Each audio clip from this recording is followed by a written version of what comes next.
قرآن ہمیں نبی علیہ السلام کے صدقے ملا،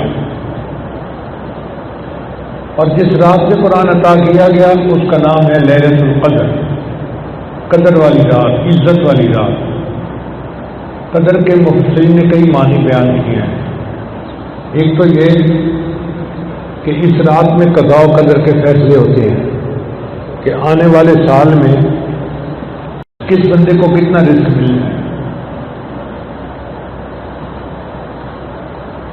کسی کی شادی بیاہ کا مسئلہ، زندگی موت کا مسئلہ، صحت بیماری کا مسئلہ، جاب ملنے نہ ملنے کا مسئلہ، کاروبار کا مسئلہ، آنے والے سال میں جو بھی معاملہ ہوتا ہے اللہ تعالیٰ اس رات میں اس کا فائنل کر کے فرشتوں کے حوالے کر دیتے ہیں۔ تو 15 شعبان کو یہ لسٹیں بننا شروع ہوتی ہیں، اور 27 رمضان لیلۃ القدر میں یہ فرشتے فائنل فرشتوں کے حوالے کر دی جاتی ہیں امپلیمنٹیشن کے لیے۔ تو گویا آج کی رات بھی ایک اچھا موقع ہے کہ ہم اللہ سے دعائیں مانگیں اور جو ہماری پریشانی ہے ان کو دور کروائیں، اور جو نعمتیں ہم چاہتے ہیں وہ اللہ سے اپنے نام کروائیں۔ ایک قدر کا معنی یہ ہے کہ یہ انسان کو عزت دینے والی رات ہے۔ نبی اسلام نے ارشاد فرمایا من قام ایمانا و احتسابا فی لیلۃ القدر، کہ جو بندہ لیلۃ القدر میں ایمان اور احتساب کے ساتھ اس نے عبادت کی، غفر لہ ما تقدم من ذنبہ، اس کے پچھلے سارے گناہوں کو اللہ معاف فرما دیں گے، تو پوری زندگی کے گناہ معاف ہو جاتے ہیں۔ یہ وہ رات ہے جب قرآن لوح محفوظ سے آسمان دنیا پر یکبارگی نازل ہوا ہے۔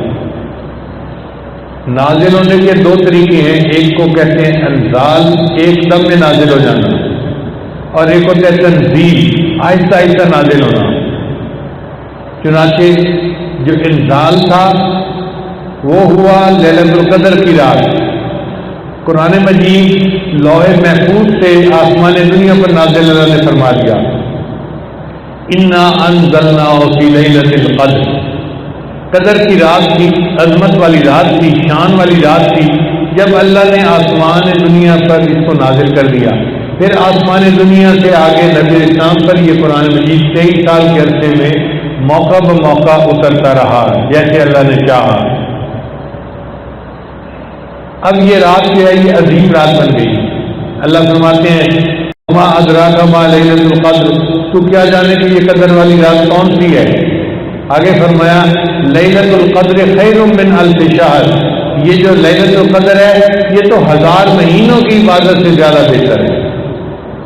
1000 مہینوں کا حساب لگائیں تو 83 سال بنتے ہیں، یعنی ایک رات کی عبادت کرنے والا 83 سال کی عبادت کا ثواب پائے گا۔ اب اس کے پیچھے راز کیا ہے کہ ایک مرتبہ نبی علیہ السلام نے واضح فرمایا کہ پہلی امتوں کا حال بیان فرمایا جن کی عمریں 1000 سال، 500 سال، 2000 سال اس طرح ہوا کرتی تھی۔ نوح علیہ السلام کی عمر 900 سال سے زیادہ تھی۔ تو نبی علیہ السلام نے فرمایا کہ ایک مجاہد تھا جس نے جہاد کیا اللہ کے راستے میں، اور 1000 مہینہ اس نے اپنے ہتھیار نہیں اتارے، 1000 مہینہ وہ جہاد ہی کرتا رہا۔ تو یہ سن کر صحابہ کرام بہت غمگین ہوئے، اور صحابہ کرام نے کہا اے اللہ کے نبی صلی اللہ علیہ وسلم پہلی امتوں کی عمریں اتنی لمبی تھیں، ہماری تو امتیں ہی چھوٹی ہیں، ہم تو ان کا درجہ پا ہی نہیں سکتے۔ تو اللہ نے اس کی مکافات کے لیے لیلۃ القدر عطا فرما دی کہ میرے محبوب کی امت اگر تم میں سے کوئی ایک رات کی عبادت کر لے گا، میں اس کے نام اعمال میں 80 سال کے اعمال لکھ دوں گا۔ اب آپ بتائیے جس بندے کو زندگی میں 10 لیلۃ القدر مل گئی اس کو تو 800 سال کی عبادت کا ثواب نصیب ہو گیا۔ اب امت پہلی امتوں کے کمپٹیشن کے لیے تیار ہو گئی کہ نہیں ہوئی؟